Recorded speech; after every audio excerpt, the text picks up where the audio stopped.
नमस्कार दोस्तों, आपका स्वागत है गणित के गुरुजी यूट्यूब एजुकेशनल चैनल पर। आज के वीडियो में हम एक महत्वपूर्ण बुक के बारे में बात करेंगे जो कि इस पीढ़ी की रेलवे सामान्य विज्ञान की बुक है। इस बुक में 31 वर्षों का हल प्रश्न पत्र सहित दिया गया है। यह बुक रेलवे परीक्षाओं के लिए बहुत ही महत्वपूर्ण है। दोस्तों, इस बुक में 1992 से 2024 तक के रेलवे परीक्षाओं में पूछे जाने वाले सभी प्रश्नों का संग्रह है। इस बुक में 1428 सेट्स हैं। इस बुक में आरआरसी ग्रुप डी 2022 के प्रश्न भी सम्मिलित हैं। यह बुक 970 हल प्रश्न पत्र, 90 विषय, 303 मॉडल सेट्स, 65 टेस्ट पेपर का संग्रह है। इस प्रकार से इसमें कुल 1428 सेट्स हैं। दोस्तों, यह बुक रेलवे परीक्षाओं के लिए ही नहीं बल्कि अन्य परीक्षाएं जिसमें सामान्य विज्ञान पूछा जाता है उन सभी परीक्षाओं के लिए भी महत्वपूर्ण है। तो चलिए हमारे साथ इस बुक को पूरा कीजिए और अपने तैयारी को बेहतर बनाइए। तो चलिए शुरू करते हैं। दोस्तों, आज हम करेंगे इस पीढ़ी की रेलवे सामान्य विज्ञान का पेज नंबर 95, आरपीएफ एसआई परीक्षा 19/12/2018 फर्स्ट शिफ्ट। गैलियम तत्व का परमाणु क्रमांक कितना है? दोस्तों, गैलियम तत्व का परमाणु क्रमांक 31 है। सूर्य और मंगल ग्रह के बीच दूरी कितनी है? दोस्तों, सूर्य और मंगल ग्रह के बीच दूरी 227.9 मिलियन किलोमीटर है। पश्चपीयूष ग्रंथि यानी कि पोस्टीरियर पिट्यूटरी ग्लैंड क्या स्त्रावित करती है? दोस्तों, ऑक्सीटोसिन स्त्रावित करती है। आधुनिक जीवाणु विज्ञान के जनक कौन है? दोस्तों, आधुनिक जीवाणु विज्ञान के जनक रॉबर्ट कोच हैं। ऑक्जेलिक अम्ल का आईयूपीएसी नाम क्या है? दोस्तों, ऑक्जेलिक अम्ल का आईयूपीएसी नाम एथेनेडियोइक अम्ल है। एसिटिक अम्ल यानी कि CH3COOH का आयनीकारक नियतांक कितना है? दोस्तों, एसिटिक अम्ल यानी कि CH3COOH का आयनीकारक नियतांक 1.74 गुणा 10⁻⁻5 है। संवेग ज्ञात करने का सूत्र क्या है? दोस्तों, संवेग ज्ञात करने का सूत्र द्रव्यमान गुणा वेग है। एसआई पद्धति में गुणज 10⁻18 किसका उपसर्ग है? दोस्तों, एसआई पद्धति में गुणज 10⁻18 एटो का उपसर्ग है। आरपीएफ एसआई परीक्षा 19/12/2018 थर्ड शिफ्ट। फॉर्मिक अम्ल यानी कि HCOOH का आयनीकरण नियतांक कितना है? दोस्तों, 1.8 गुणा 10⁻4 है। मेलोनिक अम्ल का आईयूपीएसी नाम क्या है? दोस्तों, मेलोनिक अम्ल का आईयूपीएसी नाम प्रोपेनेडियोइक अम्ल है। थायराइड ग्रंथि यानी कि थायराइड ग्लैंड क्या स्त्रावित करती है? दोस्तों, थायराइड ग्रंथि कैल्सिटोनिन स्त्रावित करती है। सूक्ष्म जैविकी के जनक कौन है? दोस्तों, सूक्ष्म जैविकी के जनक लुई पास्चर हैं। पृष्ठ तनाव ज्ञात करने का सूत्र क्या है? दोस्तों, पृष्ठ तनाव ज्ञात करने का सूत्र बल बट्टे लंबाई है। भूतल के नीचे का जल स्तर क्या कहलाता है? दोस्तों, भूतल के नीचे का जल स्तर वाटर टेबल कहलाता है। एल्यूमिनियम तत्व का परमाणु क्रमांक कितना है? दोस्तों, एल्यूमिनियम तत्व का परमाणु क्रमांक 13 है। एसआई पद्धति में गुणज 10⁻15 का उपसर्ग क्या है? दोस्तों, एसआई पद्धति में गुणज 10⁻15 का उपसर्ग फेम्टो है। सूर्य और शुक्र ग्रह के बीच की दूरी कितनी है? दोस्तों, सूर्य और शुक्र ग्रह के बीच की दूरी 108.2 मिलियन किलोमीटर है। न्यूट्रॉन की खोज किसके द्वारा की गई? दोस्तों, न्यूट्रॉन की खोज जेम्स चैडविक के द्वारा की गई। आरपीएफ एसआई परीक्षा 24/12/2018 फर्स्ट शिफ्ट। अधिवृक्क ग्रंथि यानी कि एड्रेनल ग्लैंड क्या स्त्रावित करती है? दोस्तों, कोर्टिसोल स्त्रावित करती है। सामान्य स्थितियों में मानव रक्त का पीएच मान कितना होता है? दोस्तों, सामान्य स्थितियों में मानव रक्त का पीएच मान 7.4 होता है। एसआई पद्धति में गुणज 10⁻24 किसका उपसर्ग है? दोस्तों, एसआई पद्धति में गुणज 10⁻24 का उपसर्ग योक्टो है।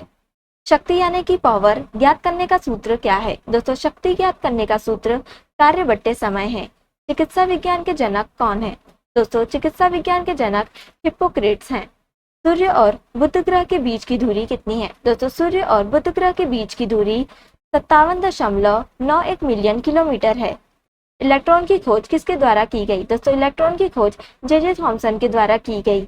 बोरोन तत्व का परमाणु क्रमांक कितना है? दोस्तों, बोरोन तत्व का परमाणु क्रमांक 5 है। ऊपरी और निचले एपिडर्मी के बीच पाए जाने वाले उत्तक क्या कहलाते हैं? दोस्तों, मेसोफिल कहलाते हैं।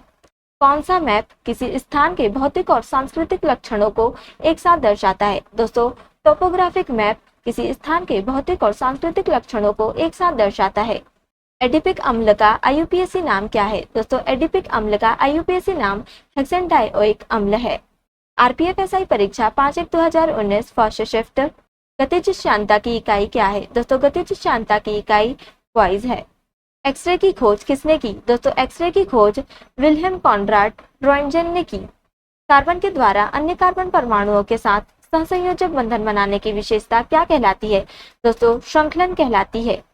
पृथ्वी के घूर्णन के कारण उत्पन्न आभासी बल को क्या कहा जाता है? दोस्तों, कोरियोलिस बल कहा जाता है। एंटीबायोटिक युक्त क्लोरीन जो सूक्ष्म जीवों युक्त मिट्टी द्वारा उत्पादित होता है और जो टाइफाइड बुखार के इलाज के लिए प्रभावी है, उसका नाम क्या है? दोस्तों, उसका नाम क्लोरामफेनिकोल है।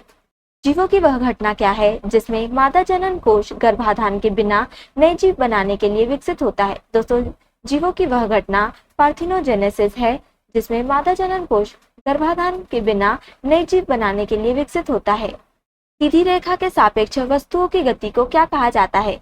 दोस्तों, सीधी रेखीय गति कहा जाता है। कौन सी ग्रंथि मानव शरीर के तापमान को नियंत्रित करने में सहायता प्रदान करती है? दोस्तों, थायराइड ग्रंथि मानव शरीर के तापमान को नियंत्रित करने में सहायता प्रदान करती है। मधुमक्खी के छत्ते के रख रखाव को किस नाम से जाना जाता है? दोस्तों, एपीकल्चर के नाम से जाना जाता है। आरपीएफएसआई परीक्षा 5/1/2019 सेकंड शिफ्ट। समय अवधि का सूत्र क्या है? दोस्तों, समय अवधि का सूत्र 1/आवृत्ति है। बेकिंग सोडा का सूत्र क्या है? दोस्तों, बेकिंग सोडा का सूत्र NaHCO3 है। कौन एक ऑक्जेलिक एसिड का प्राकृतिक स्रोत है? दोस्तों, टमाटर एक ऑक्जेलिक एसिड का प्राकृतिक स्रोत है। पृथ्वी को आंतरिक गर्मी से प्राप्त ऊर्जा को क्या कहा जाता है? दोस्तों, पृथ्वी को आंतरिक गर्मी से प्राप्त ऊर्जा को भूतापीय ऊर्जा कहा जाता है। हाइड्रोजन का परमाणु क्रमांक क्या है? दोस्तों, हाइड्रोजन का परमाणु क्रमांक 1 है। पृथ्वी का द्रव्यमान क्या है? दोस्तों, पृथ्वी का द्रव्यमान 5.972 × 10⁻24 किलोग्राम है। कौन सी श्वसन एक प्रक्रिया है जिसमें जीव ऑक्सीजन की अनुपस्थिति में ऊर्जा उत्पन्न करते हैं? दोस्तों, अनॉक्सिक श्वसन एक प्रक्रिया है जिसमें जीव ऑक्सीजन की अनुपस्थिति में ऊर्जा उत्पन्न करते हैं। रडार का पूरा नाम क्या है? दोस्तों, रडार का पूरा नाम रेडियो डिटेक्शन एंड रेंजिंग है। बर्फ के क्रिस्टल युक्त बारिश को क्या कहा जाता है? दोस्तों, बर्फ के क्रिस्टल युक्त बारिश को बर्फ कहा जाता है। आरपीएफएसआई परीक्षा 5/1/2019 थर्ड शिफ्ट। दूसरा सबसे बड़ा प्राणी संघ कौन सा है? दोस्तों, दूसरा सबसे बड़ा प्राणी संघ मोलस्का है। तने अथवा शाखाओं पर पत्तियों की व्यवस्था क्या कहलाती है? दोस्तों, तने अथवा शाखाओं पर पत्तियों की व्यवस्था फाइलोक्टेक्सी कहलाती है। मोनाजाइट मिट्टी में कौन सा खनिज प्रचुर मात्रा में पाया जाता है? दोस्तों, मोनाजाइट मिट्टी में थोरियम प्रचुर मात्रा में पाया जाता है। क्रिस्टल जालक में बिंदु दोष फ्रेंकल दोष का एक प्रकार है। इसे और किस नाम से जाना जाता है? दोस्तों, इसे विस्थापन दोष के नाम से भी जाना जाता है। कौन सा उपकरण पास्कल के नियम पर आधारित है? दोस्तों, हाइड्रोलिक लिफ्ट पास्कल के नियम पर आधारित है। संशोधित कैथोड किरण ट्यूब में धनावेशित कण क्या कहलाते हैं? दोस्तों, संशोधित कैथोड किरण ट्यूब में धनावेशित कण कैनाल किरणें कहलाते हैं। गोलाकार शेल के भीतर किसी कण पर लगने वाला गुरुत्वाकर्षण बल क्या होता है? दोस्तों, गोलाकार शेल के भीतर किसी कण पर लगने वाला गुरुत्वाकर्षण बल 0 होता है। दोस्तों, आज के लिए इतना ही। अगर आपने हमारे चैनल को अभी तक सब्सक्राइब नहीं किया है तो इसे सब्सक्राइब कर लें ताकि आप हमारे आने वाले वीडियो से अप टू डेट रहें। अगर आपको ये वीडियो पसंद आई हो तो इसे लाइक करें और अपने दोस्तों के साथ शेयर करें। अगर आप इन प्रश्नों की PDF चाहते हैं तो आप हमारे टेलीग्राम चैनल को ज्वाइन कर सकते हैं। टेलीग्राम चैनल की लिंक आपको डिस्क्रिप्शन में मिल जाएगी। अब हम आपसे अगले वीडियो में मिलेंगे, तब तक के लिए धन्यवाद।